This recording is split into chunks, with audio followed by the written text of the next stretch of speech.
and welcome to our Point of View talk show. Today, we are going to be talking about mental health.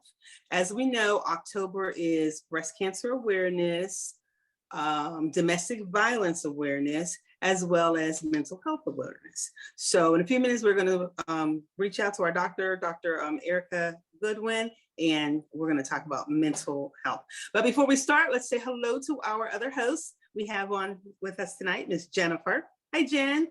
Hey, guys. So great to see you all, as always. Happy to be here. Hope everyone's having an amazing week. And we have retired Captain Jackson in the house. Hi, Cap. Hey, what's happening? How are you? Well, our special guest tonight is Dr. Erica Goodwin. Dr. Goodwin, welcome to our Point of View talk show. Thanks so much for having me. I am super excited. We're excited that you're here with us. Now, can you tell our viewers a little bit about you, please? Sure. So my full government name is Dr. Erica Goodwin. Like if you're good, you win. I also go by Dr. Erica.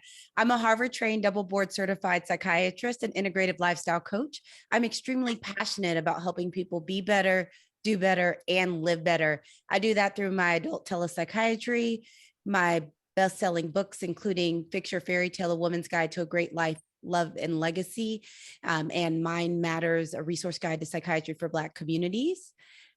Speaking, and my podcast, Better with Dr. Erica. I do all that to help busy people like you that give and give and give and give and give some more, who may not feel like everyone gives to you, or you may just feel like you can't give to yourself because you gave it all away. And I do all of these things to help put you back into your life. I'm currently based in Atlanta. I am a Spelman grad, and I'm just excited to be here tonight to talk about one of my favorite topics, mental health. And Dr. Erica, we're so glad you're here with us. So we're going to go ahead and start, and we're going to ask you, what exactly is mental health? Thank you. So when you look at mental health, the first thing is everyone has mental health. So mental health isn't just by the name mental health, isn't positive or negative. It's just something you have, just like you have your physical health, just like you breathe. So mental health is just all of those things that have to do with your feelings, your emotions, and your thoughts and your thought processes. So it's always there. And a lot of us look at it. People will say mind, body, and spirit. Some will say the biopsychosocial model, but all of it means is that how you think and how you feel is connected to how your body functions. Okay. So is there a difference between mental health and mental illness? Yes, because mental health itself isn't good or bad. It just is. You have mental health, just like you have physical health. Someone can have cancer, someone could not. They still have physical health. It's mental health isn't good or bad, diseased or not diseased. Mental illness is when someone is having a significant challenge with their mental health. And one of the things to remember when we think about mental health and mental illness, there's a continuum. So sometimes people will think about mental illness and they think the far end of the spectrum, like Russell Crowe in A Beautiful Mind, or the homeless person on the street that's talking to themselves, or the person that's so depressed they never leave their room and always want to commit suicide. But there's a continuum when it comes to mental illness, when it just comes to just your level of impairment or functioning. So it's not always that far end of the spectrum that people think about. Okay. Now, is it something that's hereditary, mental illness? There are elements that can be hereditary, but it's not all hereditary. So that there are some illnesses that if you plot out like a genogram or something like that, that there's a higher risk if you have them in your family, but it could still happen spontaneously. Or as we start talking about trauma and those kinds of things, there are things that can happen to you that aren't necessarily plugged into your genetics that can tip the scales. Okay. Now, Dr. Good, when you mentioned that you are double board certified, can you tell us about those that, those Sure. certificates that you have? The short version is I went to school forever and ever. And so that means that after completing 4 years of college, 4 years of medical school, I am board certified in general psychiatry, which is overall it's adult. So that was 4 years. And then I have a subspecialty. So I did a fellowship in child and adolescent psychiatry at Harvard. So that is my subspecialty. So I'm board certified in adult and child and adolescent psychiatry.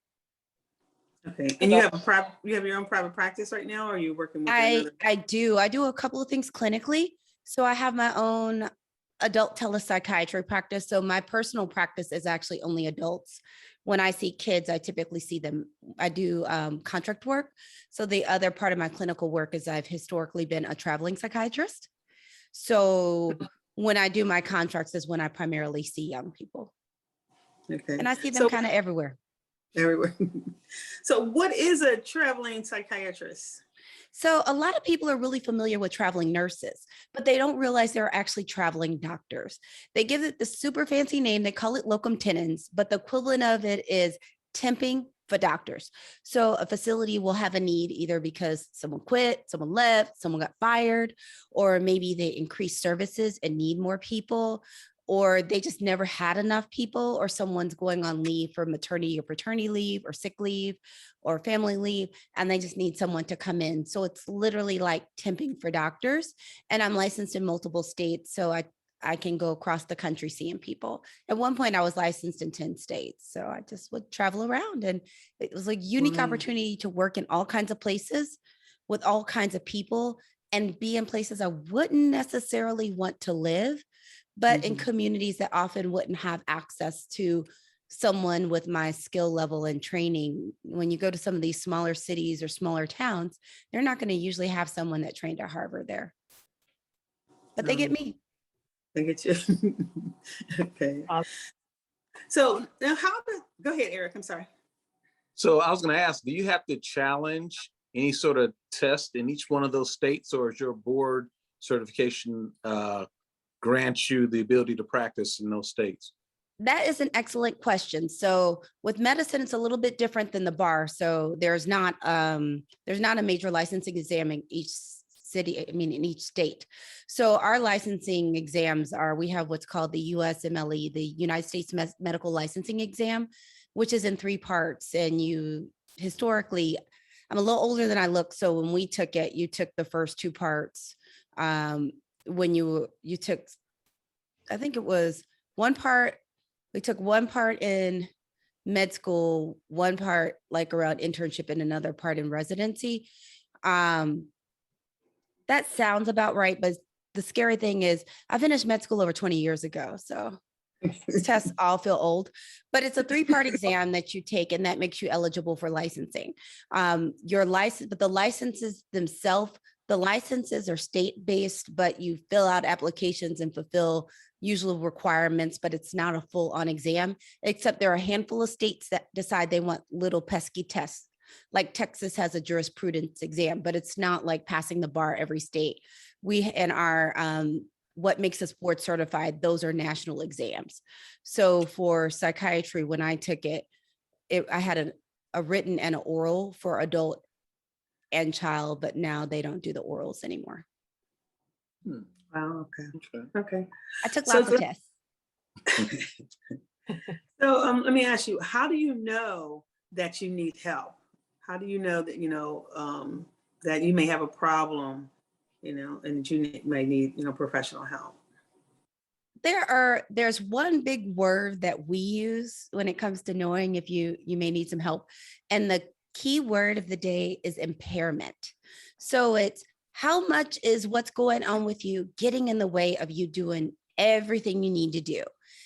Are things getting in the way with work? Are they getting in the way with home and your interpersonal relationships? Are they getting in the way if you're in school? So one of the main reasons we're going to look at is impairment. So are you able to handle what we call activities of daily living? Because some people just feel so bad that showering or brushing their teeth or combing their hair or even eating just feels like way too much.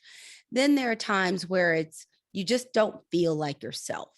So situations where you may generally be pleasant and you notice you are snapping at everybody, snapping at your kids, snapping at just your spouse or your partner, snapping at the folks at work, snapping on your friends, that you're just irritable and, everybody gets on your nerves. And what happens typically when people feel like that, or they just feel down, is then you find that people are spending a lot of time in their room or alone. That if they live in a house with people, they're in their room, or they're in the basement, or they're in the man cave, they're somewhere away, and then they stop eating. You may notice that you're not really eating meals with your family anymore. You don't want to hang out and spend time with people, even virtually, because we are still in the COVID, and you can't concentrate, you can't focus. You notice you're doing silly errors, or you're not getting your work done, or that you may look around your house and your house looks like a pigsty, and that's not usually your jam. So it's looking at all of those different changes. And the other thing that a lot of people will notice because they see it on TV is if you notice that you're having crying spells and you're just crying a lot, or everything makes you cry, and it's more than just I watch a Hallmark movie and I cry. It's just everything seems to make you cry, or you notice that you're feeling extremely sensitive. But a lot of times it's those changes. It's changes in functioning and not feeling like yourself, or just feeling like you can't do things anymore. Beyond just the obvious is feeling super anxious or super sad or not sleeping. I know that was a lot. My bad. So don't some women who have just had a baby, don't they have those emotions and those feelings? So when you go full diagnostically, we do have postpartum depression. They recently, the interesting thing is there's like we kind of call it like the diagnostic Bible. So there's one book that kind of holds all of the diagnostic requirements that typically everyone in mental health uses, whether they be psychologists, counselors, social workers, psychiatrists. We all use this thing called a DSM. It stands for Diagnostic Statistical Manual.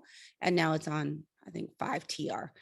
And what it is there are things, and this is one thing I want to say it's really important, is there are times where we have these clinical criteria. How they were developed is people say, oh, all this stuff comes together, we're going to call it this. So it's not a perfect description that everyone fits in. So there are times where you hear someone and they hear all the symptoms and they're like, that's me, that's me, that's me, that's me. But there are times where people don't fit in the box. And part of the reason they don't fit in the box is the original diagnostic things weren't tied to a specific physical thing. Like, everybody's very clear on what pneumonia is, and typically it's going to look very similar, but it's caused by some type of contagion jacking up your lungs. So ours are a little bit different. But back to your question, because I realize I'm on a roll talking tonight, is that it does happen, and there are times where people do have changes in mood. And I'm glad you brought it up, because there are times where people may feel sad or down or disconnected. And it doesn't have to be to the level of having a major depressive disorder, but it's not uncommon for people to have symptoms of postpartum depression, which can include not only just feeling sad or tearful, feeling isolated, not feeling like interacting with people, not feeling like getting out of bed.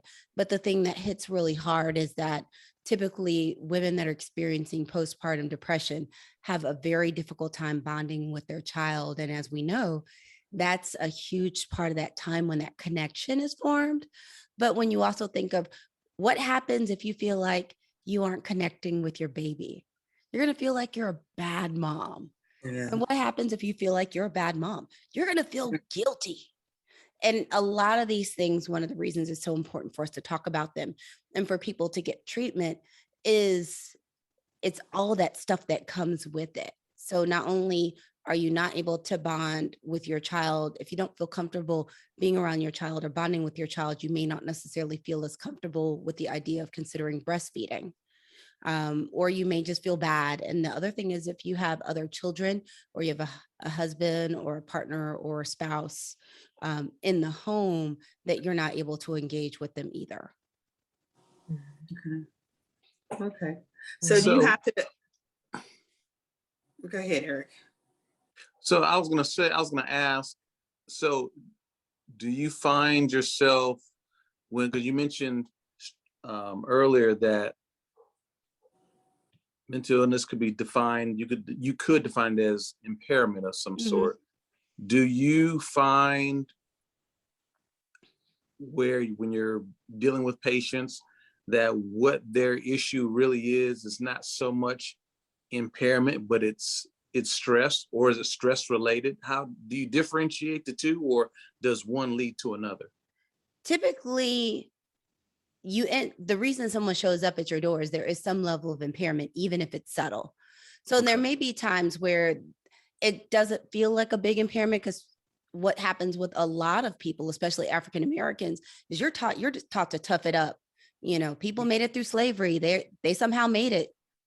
They picked cotton and were beaten, and they made it there alive. So you could deal with any of this stuff going on.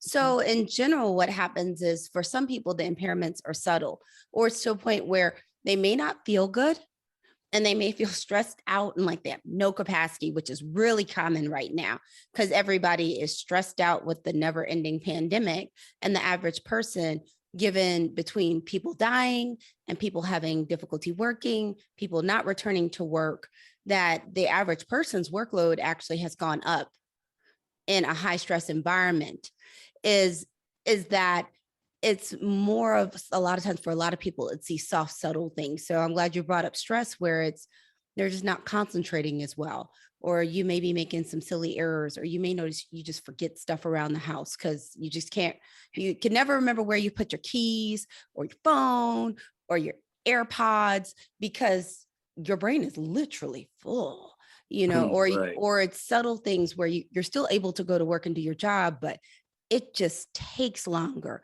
Or when you get done with work, you are done. Like you are ready to lay down somewhere. You don't have two words for anybody. You're like, I don't even care if I eat because I'm tired, or I'm going to order all this delivery because cooking just feels like one step too much. So for some people, the impairments are mild as far as they could still do what they need to do. It just doesn't feel good anymore.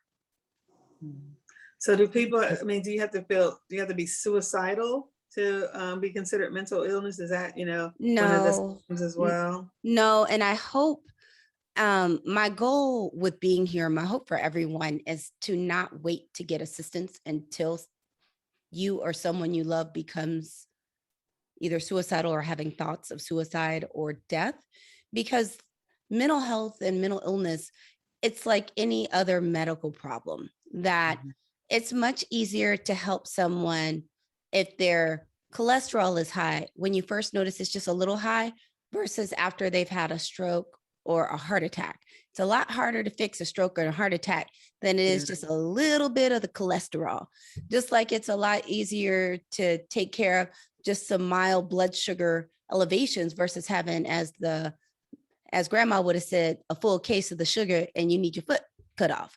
I mean, a lot of these things, the earlier you get in, the easier the solution is.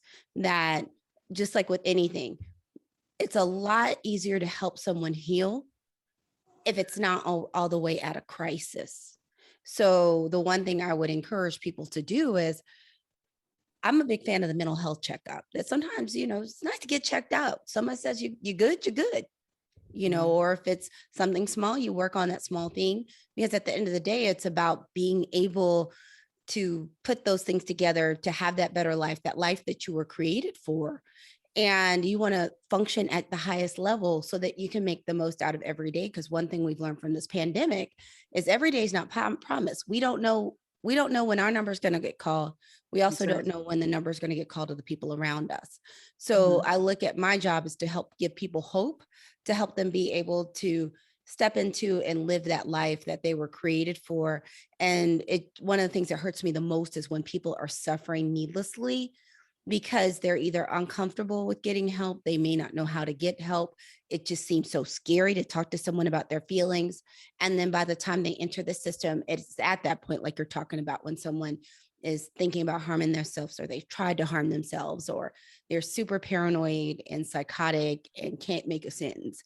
And it's like, oh, we could have helped you so much better. And then you wouldn't have lost time, because that's what these illnesses rob you of, is the longer you feel like crap, that's time you just lost that you can't get back.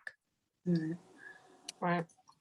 Now, Dr. Goodwin, you have a specialty with children and adolescent. Mhm. So with the young kids, for whatever reason, we're constantly hearing about and reading about any child that is hyper, that runs around a lot, does this and other, is automatically ADHD, ADHD, ADHD. Is this a legit diagnosis, or is this just something that's being thrown at these kids because they are just full of energy, or maybe they're not getting enough attention, so they're showing out a little bit, or are they really going through a legit medical issue or a So mental? I truly believe ADHD, or for those out there who may not be familiar with what it stands for, attention deficit hyperactivity disorder, is a real mental health issue. Um, but the key, and one of the things I try to remind people is, you want to have a thorough evaluation done by a qualified professional, because there are a variety of things that can present as some of these symptoms. So if we look at ADHD, there are a couple of things that are symptoms that everyone thinks about. So they think about the hyperactivity and the poor attention. Well, poor focus or distractibility can be a symptom for a variety of things. Hyperactivity can be a symptom for a variety of things. Acting out or being irritable or aggressive can be a symptom for a variety of things. And the key is, you need someone that's actually qualified to look at a variety of things going on to figure out, is this a situations where it's ADHD, or is this a kid that is having trauma reactive behavior, or is this a depressed kid? Is this an anxious kid? Is this a kid with food insecurity? Is this a kid that has lead exposure? Is this a kid that looks like ADHD, but the actual issue is they're gifted and they're not academically challenged in their environment? So they're running around because they did their work. They're like, I ain't got nothing to do. What's up? And they're chatting all the time, and they're doing their thing around the classroom because they're bored. So, and then there's just that kind of normal variant of some kids are just active or maybe a little bit more of a kinesthetic learner.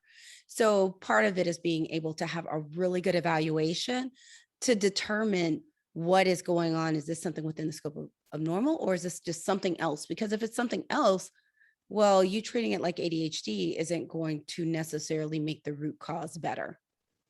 Do you believe in prescribing medication for that, or do you think that there are other alternatives that need to be addressed first prior to giving the child medicine for ADHD? There are a variety of potential interventions. Some are behavioral, some are structural. I am not as versed in it as I have some colleagues that do it a little bit more. So if people really want the road that's like a lot of supplements, I will actually send them out, because I do actually, one of my business besties is a licensed naturopathic physician. So there are a few different ways to go at it. I think some of it also gets to what the level of impairment of the child is, because there are times where you're like, I really would like to use something else, but this kid's about to fail out or get expelled, So I think some of it is context, but I don't necessarily feel like medication is the only treatment for some children. And I don't necessarily feel like all children have to have a stimulant, because there are actually multiple medications that we can use. The downside is just the way insurance coverage is. For some reason, there are some non-stimulant medications that insurance always wants people to fail on stimulants first, which I have issues with, but unfortunately, I have not taken over all of the insurance as much as I wish I could tell them what to do.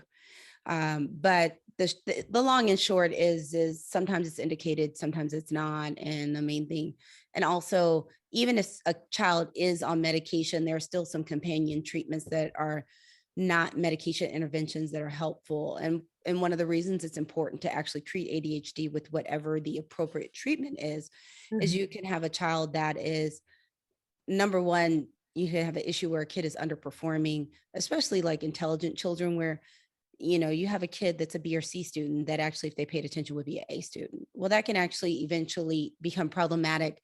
And you see those issues, especially as kids go like those major transitions from like elementary to middle school or middle school to high school, when the volume of work shifts dramatically.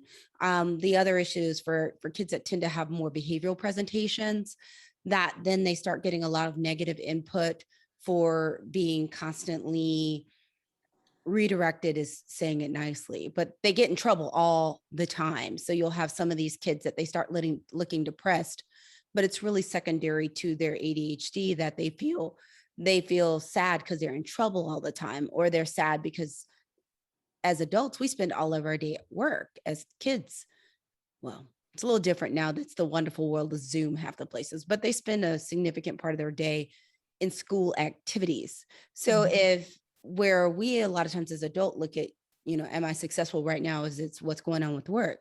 Well, if a child is just flailing and not doing well in school, well, then they're going to a lot of times have emotional consequences of just feeling like they did poorly, or just that feeling of anxiety and sadness that comes if a child is struggling and they start getting behind. And especially once you get out of kindergarten and those skills are building, if you don't learn the foundational skills, you're going to perpetually be behind because you're not going to be able to keep up with what's going on, which is one of the reasons I think it's so important. And I love how you all are looking at this, is the importance of family advocating and being involved in young people's learning, because there's definitely always a role for there to be some, not only advocating for children, but also sometimes when a child has difficulties or struggles or even learns a little bit differently, then a lot of times it's going to take some adults to rally around some other things to help them get caught up or to figure out their learning style, that may not be able to be done in the confines of school. But once these children get these baseline skills, then they're okay.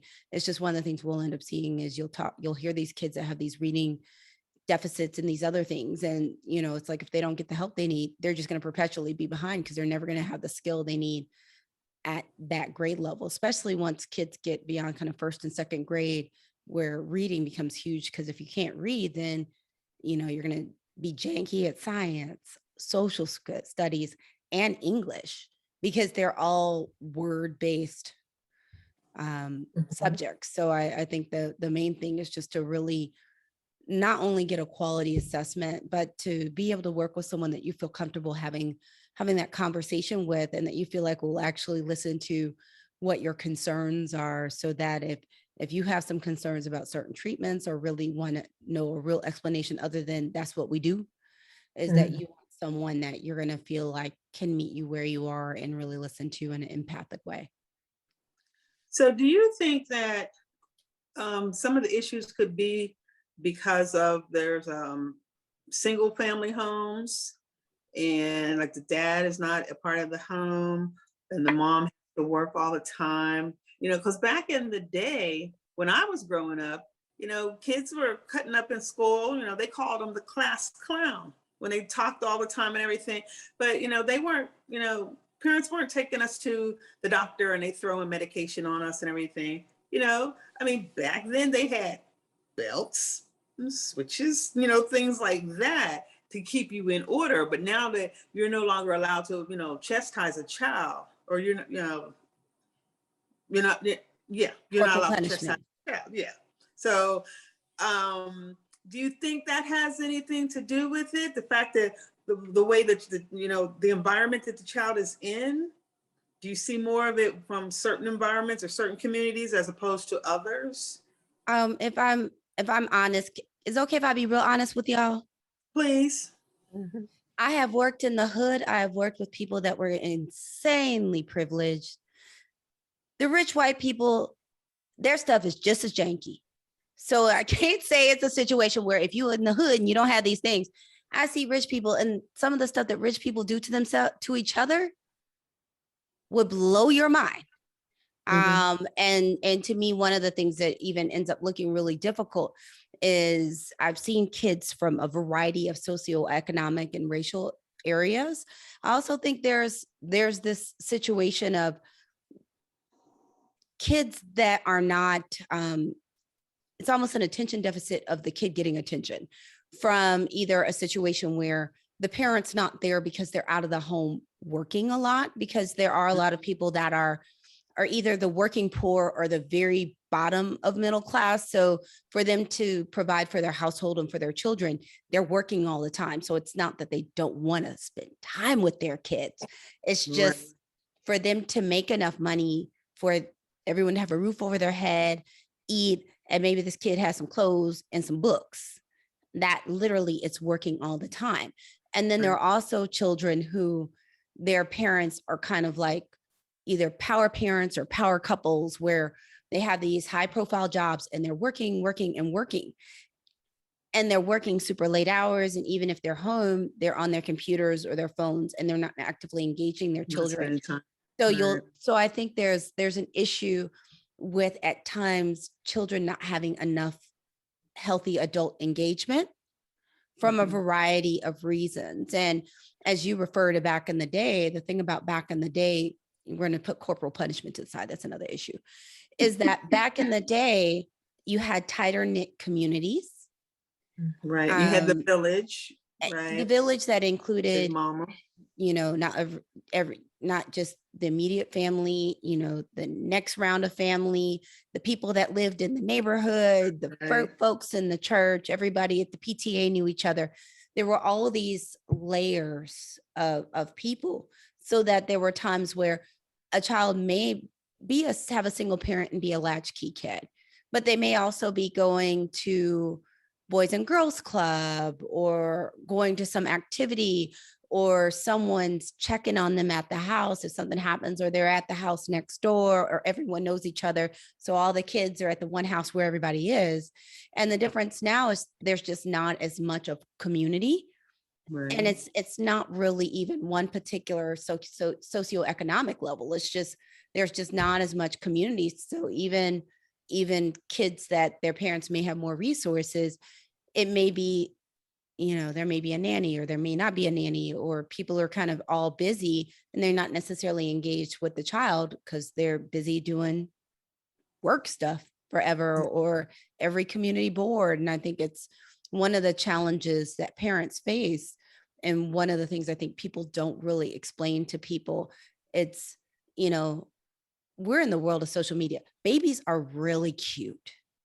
They are so cute. They're right there with puppies. They look like you.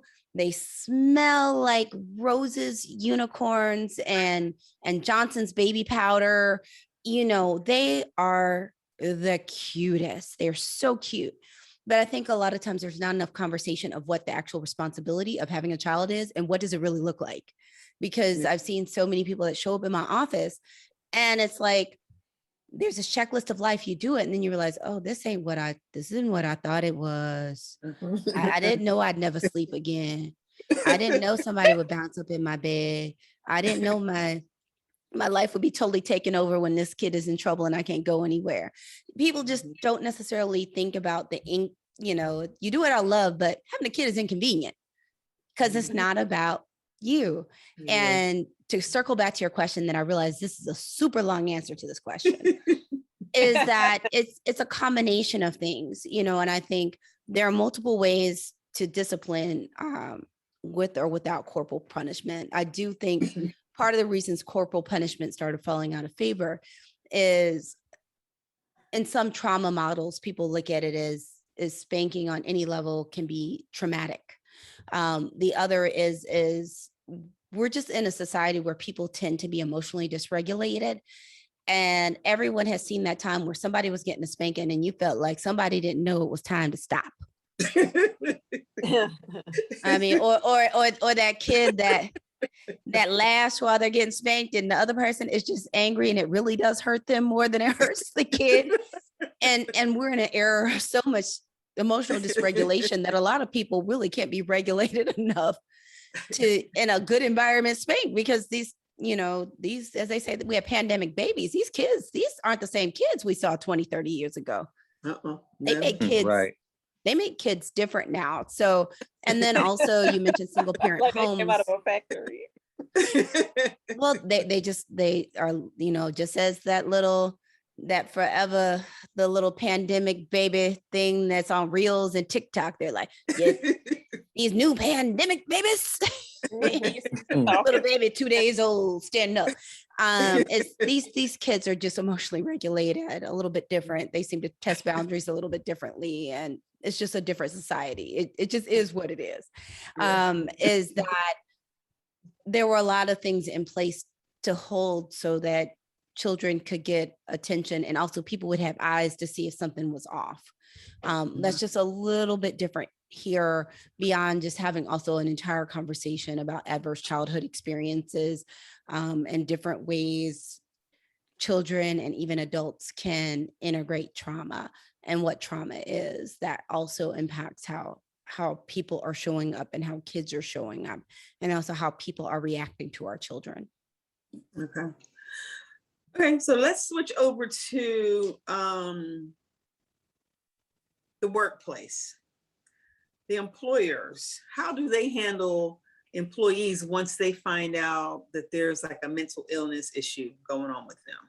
So a lot of times that will lead people to then end up potentially having access. Well, everyone should have access, but potentially the employer may also facilitate the person seeking services in the Employment Assistance Program, or EAP. Part of the reason of that is EAP is paid by your employer. So it's not going to be something that you're digging into your own pocket for. And those are resources that are readily available. Now, there are times where people are struggling or have some difficulties and may seek treatment outside of EAP. I wouldn't say one is better than the other. Sometimes it just depends on what you're doing or what your comfort level is. Because there are some people that, even though there is HIPAA or patient privacy, that should still hold within EAP, that if you have a session with a therapist or someone in EAP, they're not supposed to go tell your boss or HR everything that happened in your session. But sometimes people just feel like it just feels a little bit too close, so they'll seek treatment outside, or they may want something a little bit specific that may not be provided with EAP. But one of the things that's happening, given between the pandemic, the length of the pandemic, and the amount of spotlight that's been on racial injustice, is that a lot of people's emotional capacity to be able to compartmentalize how they're doing in general with showing up for work has shifted, and those lines have been blurred so badly that a lot of people can't compartmentalize and not show up for work with whatever mental health struggles they're having. That if there was a time where employers are really open to have these conversations, it's now, because everyone's struggling. You'd be hard pressed to go to work and put a room full of 10 people together and nobody's struggling at some level. They may not necessarily be struggling at the level of having a major depressive disorder or panic disorder or something like that, but a lot of people in general are struggling. They did some studies. The Kaiser Family Foundation did a survey around January of 2021 that showed 41% of adults that they surveyed reported some type of anxiety or depressive symptoms. And they also did some surveys in June of 2020, which showed a 13% increase of substance abuse, or increase in substance abuse usage for people that had substance abuse disorders. You contrast this with the baseline. The baseline stat that's been kind of consistent for a while is kind of 1 in 5, or around 20% of adults having some mental health issue. Is that we're just seeing this increase because people are pulled to capacity between all of the decision points that go on, adulting in a pandemic, hoping you don't die going to the grocery store, dealing with the fact that the average person that is working has higher work responsibilities due to everything in the pandemic. People have had significant financial changes. People have had to pivot and change careers or have lost jobs. There's just been so much going on, along with the fact that I've lost track of how many people have died as of this week from COVID that are just gone. And a lot of people, there are people that they love that have been either suffering or have passed away, that people are just in this perpetual state of angst and grief. So I really feel like, and what I'm hearing from a lot of the companies I'm working with, is that they realize that there's no way for their employees not to bring this to the workplace anymore. It's just impossible. Okay, so they understand and they're handling it a little bit better. I do believe they're handling it a lot better. The only thing is just to keep in mind, one thing that's coming up a lot now are people looking for accommodations to continue to work from home, as these work environments are starting to look to have people come back into the office.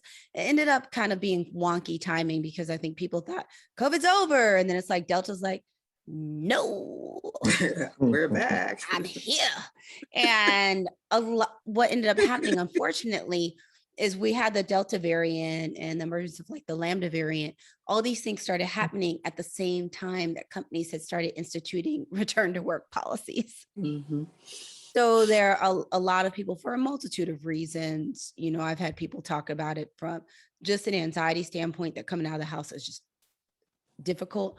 Ones that workplace dynamics were very difficult, especially people that dealt with a lot of microaggressions and macroaggressions and those kinds of things that were much better working from home.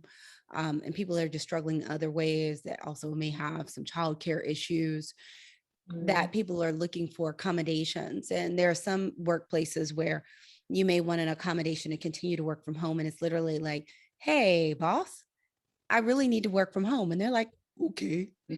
There are some that it's like, hey, boss, I really want to work from home. And they're like, well, get a letter Nope. from your doctor. Then there are some that, hey, boss, and they're like, you need to fill out all this paperwork. You may need to see if you have some type of accommodation that meets requirements for disability standards. And so there's a wide, Yeah. a wide variety, but I do think that people are more open to have these dialogues. And I really think that by having these dialogues, and part of the job of leadership is to create safe spaces so that Okay. people feel safe enough. You may not want to come in and literally tell your entire life story, but to be able to say how what's going on with you is impacting your work so that you can problem solve together a solution that'll be healthy for you, that works in the confines of your organization. Okay. Sounds good. Now we only have about 15 more minutes left before we're finished with the show. So I want to jump over to whenever someone's having a mental issue and a family member calls 911 and they ask them to send the paramedics, but not to send the police, but the police comes anyway, and they're not completely trained on how to deal with a mental person. Can you explain a little bit to us about this? Why is it that, well, you may not know why they're not trained, but can you explain, because there's been a lot of that going on where family members are calling for the paramedics to assist, not the police. But when the police come, then the situation turns, it could turn deadly or something.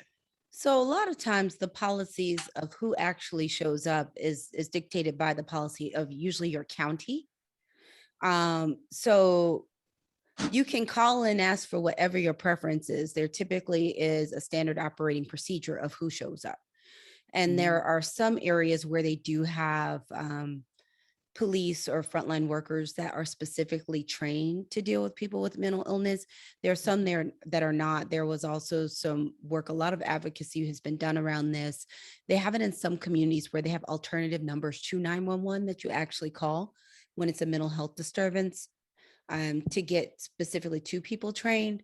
And hopefully they'll finish passing everything. Our government is all up in air. I'm not even going to get sidetracked over to what's going on with our government, because there were some national pushes to go ahead and have a hotline number that would be similar to 911, but that would be specifically for mental health issues that would lead to trained professionals that would show up. So what ends up happening is you can't always designate that, which is why there are a couple of different avenues. So if you don't know who's going to show up, and it's a situation where you're kind of in the middle, where it's like someone really needs help, but they're not about to kill me or themselves right this second, you may want to consider calling a crisis line first. Because depending on where you're located, some of the crisis lines will be connected to, we have crisis support workers, and sometimes there are crisis units in your community that will actually just come to you, which may be able to avoid someone showing up. Sometimes it's just unavoidable that someone is so sick and they don't want to go anywhere, and you feel like they're just unsafe to put in a vehicle, because there are times it happens. There are times where I've had patients that will jump out of cars. So if you feel like someone would jump out of a moving car, or if you were at a red light would hop out, or someone that you feel like would be trying to beat you up while you drive, you can't put them in a car safely. And it really does happen. It happens with people, I've had kids beat the crap out of their mama while they're trying to drive. So if if you can't safely transport someone, you're not going to have a choice but to call 911 or the designated number. And unfortunately, you're stuck with what you got. Yeah.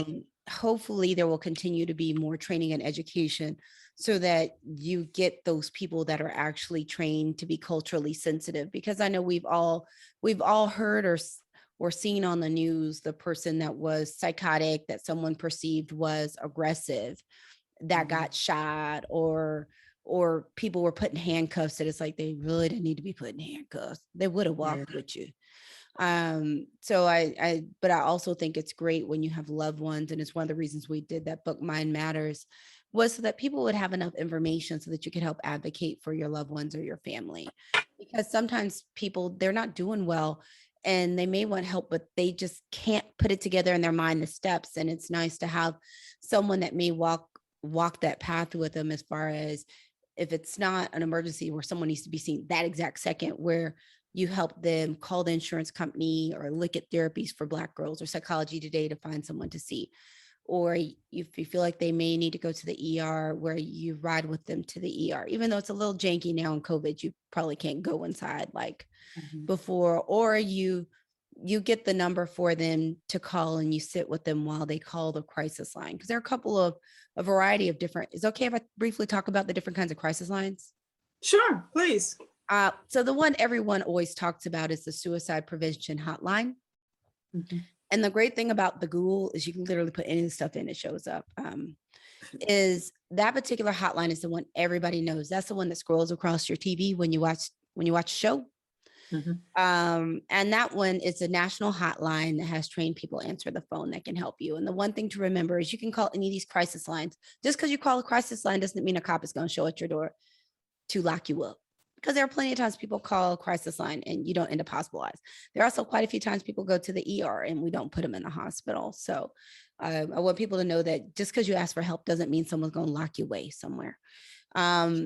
The suicide prevention hotline also has, if you look it up online, there'll also be an option that you can chat. So some people prefer to type and not talk. There also is a text option. You can also text 741-741 and you'll see when you look it up, it just tracks what organization sent you. So you can text home to it. I know Shanti Doss of Silence the Shame. You can put silence. There's a variety of things that all get you to the same place. It's just sometimes a way to track if people are coming in that are familiar with a certain organization. Then there are also crisis lines that may be local. And I'm a huge fan of these because sometimes they'll know exactly what your local resources are. So they may know if you need a level of care that's not necessarily hospital. So a lot of people think you're either in a clinic or you're in the hospital. And there's actually all this stuff in between, like we have partial hospitalization programs where you go all day and then you go home, intensive outpatient programs where it's like 3 or 4 hours, and you go home. There are all these different things. And if you need one of those levels, they may say, oh, you can go over here, get an assessment, and they can get you in their program. They'll know what is available local. And if it's a situation where you do need to go to the ER, they may be able to direct you to where it's going to get you to where you want to go. For Georgia, we have GCAL, which is the Georgia Crisis and Access Line, but literally you can put crisis line for wherever you are. It will pull up whatever is local to you. There's also a veteran specific crisis line. The great thing about that is not only are they used to dealing with veterans, but if you're getting care in the VA, it'll actually alert. Your call goes into your chart so that the people that work with you are alerted to it to help you and to know that you were seen by the crisis line so that you can actually have an appointment soon.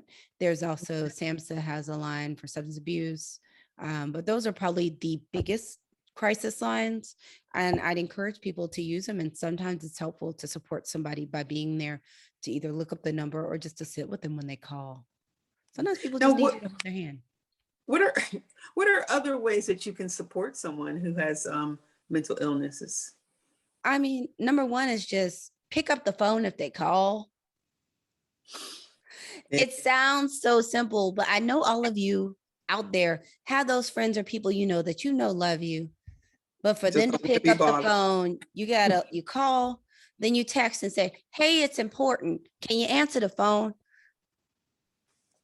So being available or present And I Yeah. think being present is huge, is that when you're spending time with them or you're listening to them, that you're not physically in front of them, because we are in the wonderful Right. world of COVID. And sometimes someone's person may not live local, but that you're Mhm. not scrolling on the phone or watching YouTube in the side, that you're really just really present with them. Listening, present, right. And I think then and there to listen and hold space for their feelings, because there are times where we want to say we're there for someone, but you may not really be hold space for their feelings. Like if someone says, I'm just having a rough day, or I'm feeling sad, and it's kind of like,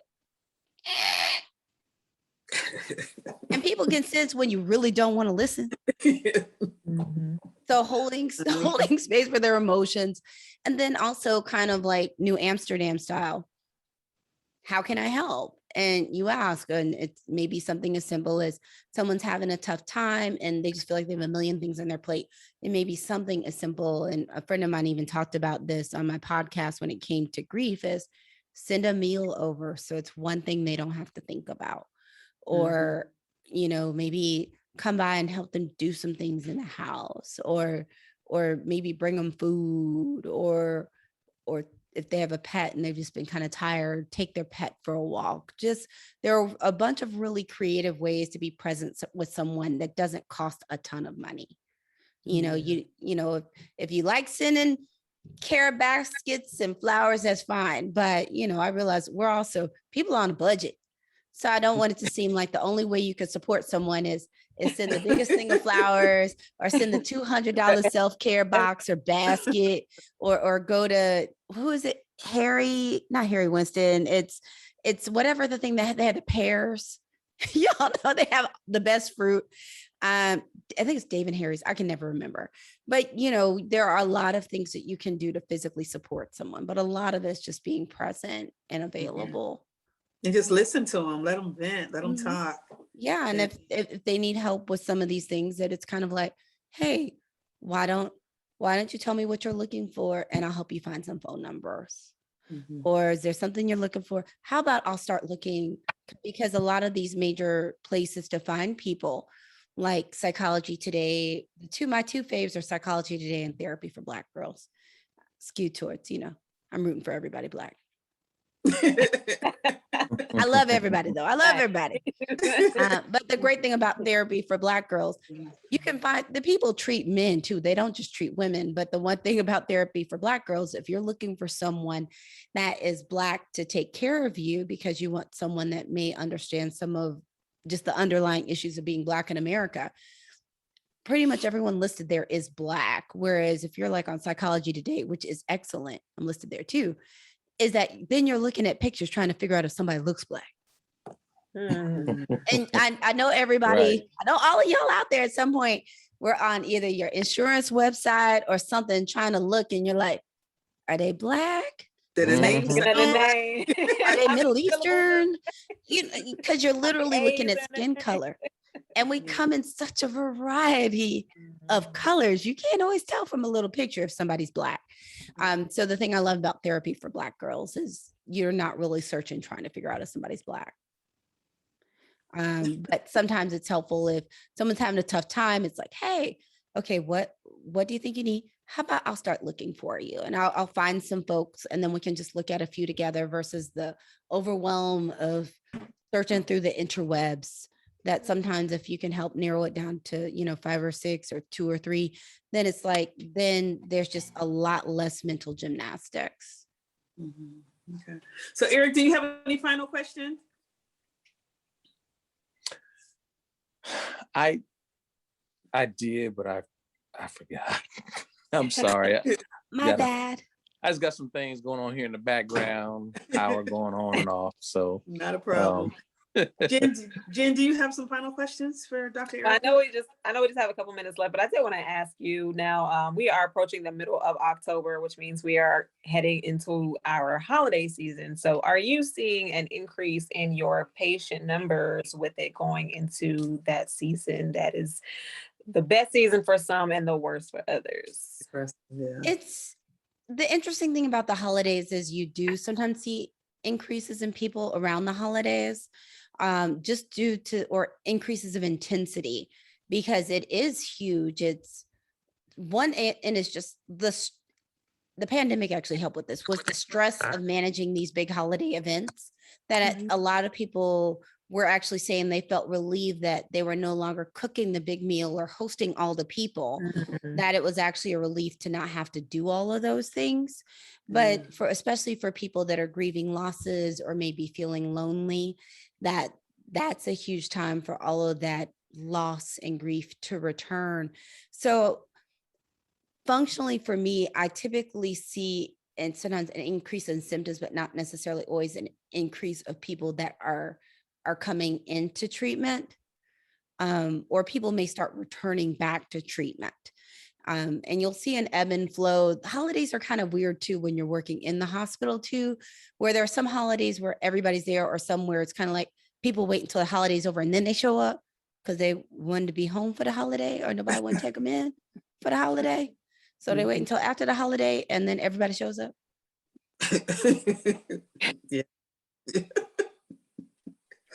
So, but you do Yeah. see kind of those ebbs and flows that people are just struggling, especially around some of the big holidays like Christmas, Thanksgiving, Mother's Day, Father's Day, sometimes Valentine's Day, Mhm. and then also the other kind of anniversaries. So like birthdays and things like that typically can be difficult for people that have experienced losses. Okay. Mhm. Okay. Mhm. So, Dr. Erica, you want to give some advice for us as far as, how to deal with, going through the COVID, as far as our mental health, maybe some things to do that, that we're not already doing Sure. that could possibly help us through this. So there are a couple things. One is to give yourself some grace. No one is perfect right now. Mhm. So human beings tend to be judgy anyway, but we're probably the judgiest with ourselves. Yeah, So we're hard. give yourself some grace, because one of the things we've seen, especially from that gap of the first portion to the pandemic, and then when it seemed like things might start getting better, and then Delta came and it just all went to crap, is Mhm. that you have to give yourself grace, because sometimes the solution of yesterday is not the solution for today. Mm. It's an evolving thing. It's kind of like, I say it's like surfing, but I have not surfed before. Just in my mind, you're adjusting to stuff. But I don't feel like your audience is probably, everybody's like, yeah, surf. But giving yourself some grace. The next is make sure you get sleep. It's so easy to get off schedule still. And I think the internets have come up with ways to have very creative content. These social media is excellent about making these algorithms to try to keep you on their platforms. And I don't know if anybody else has ever had that moment where you start watching a reel and then another one comes up, or a TikTok and another one. And then Mhm. you can look up and it's an hour and a half later and you've seen a million puppies and everybody go, Mhm. Yeah. because the algorithm is like, it's like I can't remember that movie on Netflix that was literally telling of all the psychology of how this stuff is addictive. So Mhm. make sure you actually get some sleep, because your body heals itself mentally, physically, and emotionally when you sleep. So make sure you actually are being intentional about going to bed, and it's not kind of an accident. I just kind of get there when I get there, because there's number one, there's always something to do. So you're never going to be done. Yeah. Number two, there's always something to watch now that, we're past the days of when Netflix sent envelopes with a video and all you had was HBO, which half the time didn't have nothing on it. That part.